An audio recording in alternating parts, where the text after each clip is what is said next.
कुछ सालों में जब एक बच्चे का विकास हो रहा होता है, तब हम देखते हैं कि उसका नाजुक शरीर बहुत ही तेजी से बढ़ता है और मजबूत बनता जाता है।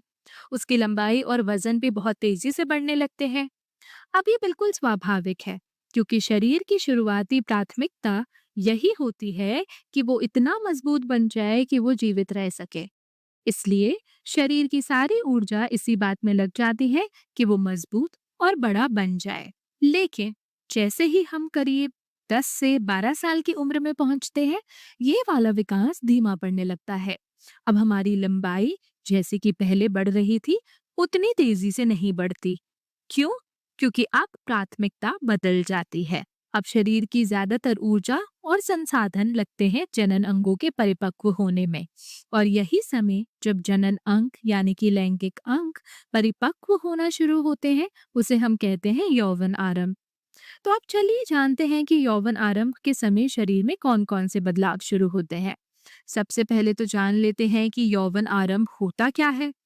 जैसा हमने अभी अभी देखा, यौवन आरंभ वो समय होता है जब जनन अंग परिपक्व होना शुरू करते हैं।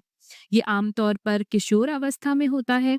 कुछ लोगों में ये थोड़ा जल्दी शुरू हो सकता है, जैसे कि 11 या 12 साल की उम्र में, और कुछ लोगों में ये थोड़ा देर से, जैसे 15 से 16 साल की उम्र में भी शुरू हो सकता है।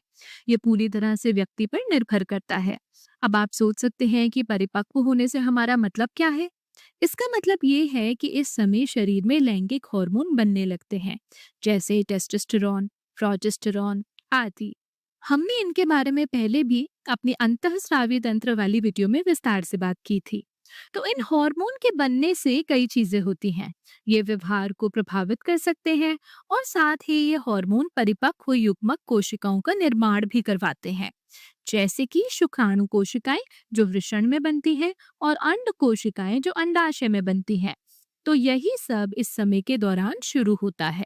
अब क्योंकि ये सब हो रहा है, तो शरीर में कुछ शारीरिक बदलाव भी दिखाई देने लगते हैं, मतलब शारीरिक परिवर्तन जो हमें बाहर से दिखते हैं। अब सवाल ये उठता है कि ये बदलाव होते क्यों हैं। इसके दो मुख्य कारण होते हैं। पहला, ये एक संकेत होते हैं संभावित साथी के लिए कि शरीर यौन रूप से परिपक्व हो गया है। दूसरा, ये बदलाव शरीर को प्रजनन की तैयारी के लिए भी जरूरी होते हैं। अब मैं बताती हूँ इसका क्या मतलब है। हमें पता है कि लैंगिक जनन में शुक्राणु को अंड कोशिका से मिलना होता है, जिसे हम निषेचन कहते हैं। कुछ जीवों में ये निषेचन शरीर के बाहर होता है, जैसे कि कुछ मछलियां पहले अंडे देती हैं और फिर नर मछली जाकर अंडों को निषेचित करती है। लेकिन मानव में निषेचन शरीर के अंदर होता है, मतलब महिला के शरीर के अंदर। तो इसके लिए पुरुष को शुक्राणु महिला के शरीर में छोड़ने होते हैं, और इसके लिए एक बहुत निकट संपर्क की जरूरत होती है, जिसे हम कहते हैं यौन क्रिया।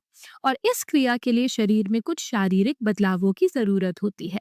साथ ही निषेचन के बाद जब बच्चा गर्भ में बढ़ने लगता है, तो महिला के शरीर को उस बच्चे की देखभाल के लिए भी तैयार होना होता है। इसलिए शरीर इन बदलावों के माध्यम से संकेत भी देता है और खुद को तैयार भी करता है।